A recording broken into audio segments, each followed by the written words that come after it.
What does it mean to live social life in a Christian way? What we now call Catholic social thought is the fruit of 2,000 years of thinking about that question. Part 1. Before the Industrial Revolution. As in the natural sciences, so in ethics, we can discover at a given time a principle that was previously true always and everywhere, but that we come to understand better in light of particular concrete problems. The early Christian movement and the ancient church. Our reflection on social thought in Catholicism naturally begins with Jesus Christ himself, as he is understood in the New Testament. The early Christian movement affirmed a new kind of universality that applies to all of humanity. First, Christ has died for all human beings in order to offer them the grace of salvation. Second, all human beings are equally and identically made in the image of God, men and women, and all social classes. All human beings are subject to the effects of original sin, but all are also capable of doing good, especially with the help and grace of God. This might seem like a very distinctive historical theological starting point, but it has significant social and political consequences. The earliest church taught the universal dignity of all human beings made in the image of God, redeemed by Christ. From this, they derived a very clear idea of the total inclusivity of social classes within one larger human race, and they practiced the baptism of ancient Roman slaves and the full inclusion of slaves in the church's life as equals in Christ. They also undertook a new initiative of the education of women and placed value on the natural rights of women in marriage, as well as on the place of consecrated virginity, which liberated women from social obligations in ancient patriarchal Roman families. They began the process of desacralizing the state and asserted that the religious conscience of the individual in the service of the truth is something that transcends the power and competence of the state. They also asserted the importance of marriage and chaste preservation of marriage bonds, the service of the poor, and the care of the dying and vulnerable. This included the acceptance of the unborn and the rejection of Roman practices of abortion and exposure of children. As Christians came into power in the succeeding centuries, their belief regarding the human person made in the image of God also had significant effects on the social order.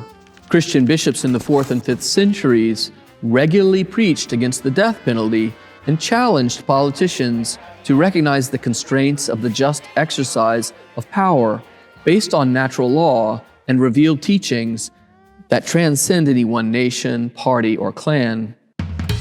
The medieval period. The high medieval period is sometimes depicted as the so-called Dark Ages that preceded the modern Enlightenment period. It is true that the scientific and technological discoveries of the 12th, 13th, and 14th centuries were less developed than in centuries to come, but there was a deep interest in natural science in this period of time. More especially, however, there was enormous progress made in ethics, with a profundity that many intellectual historians today recognize to be of major significance. Here we can focus especially on Thomas Aquinas, who may rightly be termed the father of Catholic social thought, insofar as he explicitly articulated many of the philosophical principles that the Church advances today. Several of these will be discussed in the subsequent videos. First, Aquinas notes that human beings live social life in what he calls common goods. These are collective societies in which each one profits spiritually and materially from living with others. We can do more and enjoy life more when we work and live together, but this presents us all with responsibilities and rights. We can become ethically just and good people, or even religious and holy people, only if we learn to live well with others in society. Aquinas posits both a universal natural law and a culturally distinct apprehension, appropriation, and application of the natural law. This means that some cultures can be more ethically enlightened than others, or can simply be different in their tone or way of considering ethical life in society. From here, we can pass to the consideration of international order and government. Aquinas thinks that the governed should be represented in government and advocates for acts of representative democracy as part of a larger system of governmental order. When it comes to economics, St. Thomas posits what we now call the universal destination of goods. This notion does not imply a denial of a right to private property, but it specifies that the use of property is to be ordered to the common good, including the needs of the poor and underemployed. All should be provided with a way to have access to the basic commodities of life. Thomas also teaches the equality and complementarity of the sexes, as each made in the image of God, male and female. He posits the mutual responsibility of both sexes in marriage for the education and upbringing of children, and he sees the family as the basic cell of human society. Finally, he thinks social order requires an openness to religion and to the prerogatives of the true religion.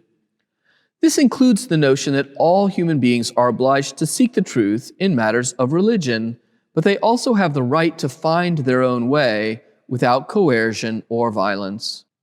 The early modern period. Later medieval and early modern thinkers would expand considerably on the notions that Aquinas sketched out initially. St. Antoninus of Florence, for example, developed an ethical analysis of the virtues of distinct professions: educators, doctors, lawyers, artisans, manual laborers. What does each one do to render to others, and what must each one seek to do in justice? In the 16th century, figures like Francisco de Victoria, Domingo de Soto, and Francisco Suarez developed an elaborate theory of natural rights. Their thinking contributed greatly to the international order, especially with the notion of a universal set of natural rights applicable to all. They and others advanced the respect for private property and self-governance for peoples in the New World against unjust colonial occupation by European powers. Eventually, this movement also produced historic writings against slavery that led to the gradual abolishment of the practice among European Christians. Later in the 17th century, Christian moralists wrote on obligations of universal education for all, participation in just forms of work, and freedom from undue pressures of the conscience, all of which were to have great impact on the development of constitutional law and social order in modern Europe. Over time, this network of ideas helped give rise to the modern European constitutional order of Christian civilization that was to have a great influence in the wider world through European exploration and the worldwide missionary network of the Catholic Church from the 17th century onward. In the next episode, we'll zoom in on the Industrial Revolution and the urgent social question that spurred the development of modern Catholic social thought. If this is the first episode you've watched, we recommend you watch the introductory episode of this series next.